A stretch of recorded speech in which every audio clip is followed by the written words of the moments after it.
Times are sure changing. Don't you find yourself tired of the everyday same old thing?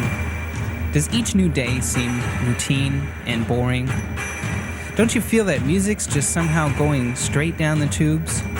Well, don't worry, there's a band from Athens, Georgia here to save the day. No guys, not that band.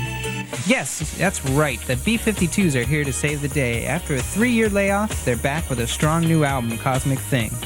It's full of the bounding energy and reckless abandon we've grown to love. Let's see what the band had to say about their upcoming tour and new album, Cosmic Thing. Back in early 1977 in Athens, Georgia, when you got together, did you feel that this was something special, or did you feel like it was a one-time thing?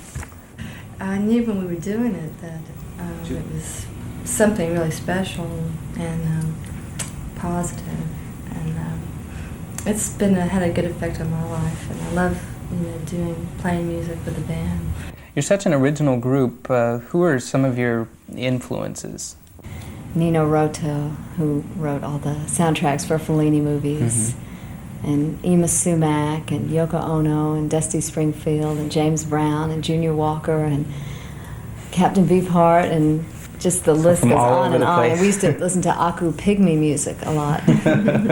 We used to go out to the field. I had goats that I milked every day, and I lived on this sort of mini farm, and we used to take the pygmy music out there and have sort of full moon, just watching the moon parties, and we'd set up a little table with beer and stuff. And one night we were drinking beer and listening to pygmy music, and the cows circled us completely. They must have thought it was a feeding tray, and they all started going like that, all in a perfect rhythm to the music, and it was just cosmic. What direction musically and lyric-wise has the band taken throughout the years? We definitely still have a light tone, but I think we've evolved or grown or matured, all those things. We definitely still have the party, fun, dance spirit, but a lot of the concerns we've had over the years have become, which we have incorporated into songs in the past, like Private Idaho and other songs that we've had lyrics that had messages in them. We've been a little more pointed, because I think we're all very, very concerned about the environment and different things now, which are really, really kind of emergency situations. So some things have come out much more strongly on this album.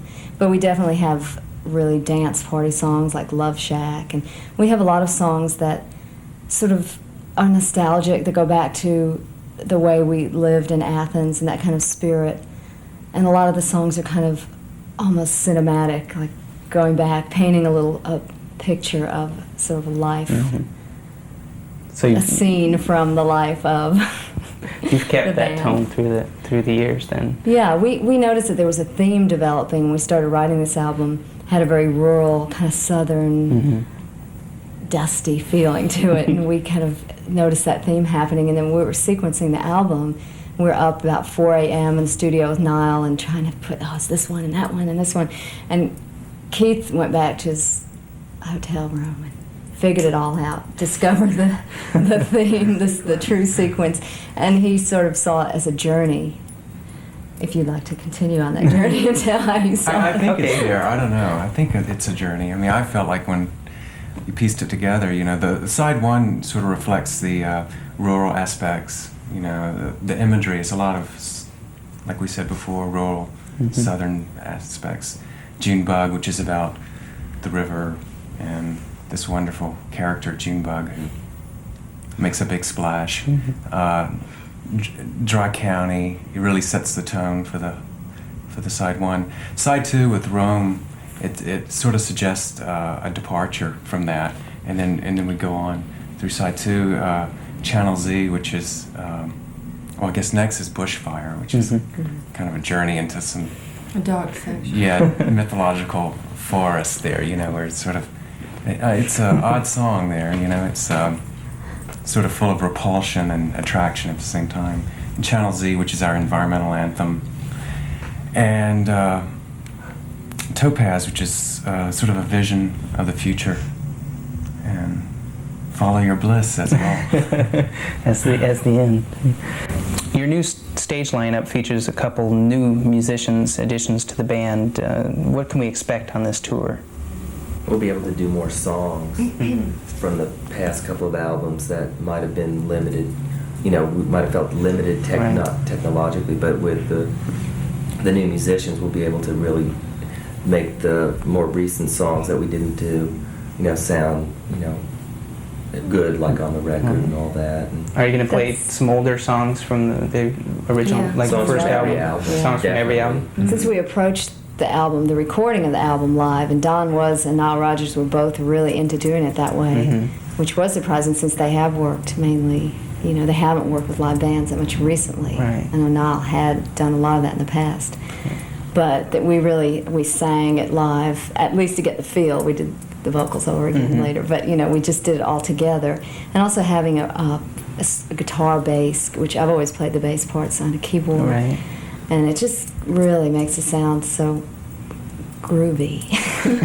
It's going to be real danceable. Plus, we've stretched out a lot of songs. Some of it, like Dances Mess Around, we have a real kind of dance groove going on at the end of that, even more than there already is. So we've kind of loosened up some of the arrangements. And it's So gonna you, be you even can more play some different danceable. parts now, right? Now that you have a bass player. Yeah, yeah. You We know. also have Pat Irwin, who used to be in the Ray Beats, and so he's gonna. Some of the songs have 2 guitars or 2 keyboards, or you know, we've added things, made it kind of a fuller sound. But some songs I might just sing on or play guitar, keyboard. We switch around. And Do you feel that this album is a more back to basics sound instead of the more technological sounds which were coming from your later records?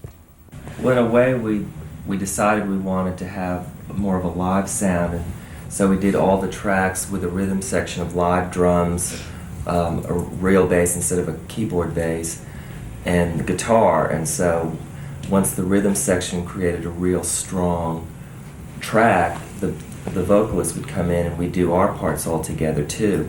And I think hearing, you know, it really inspired us to hear the drums again, and we worked, you know, made us work harder as vocalists. And so in a way it's like the beginning when we, you know, did do just you know, live drums. And The album's first single is Channel Z.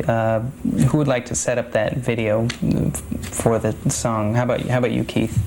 Channel Z. Channel Z is our environmental anthem.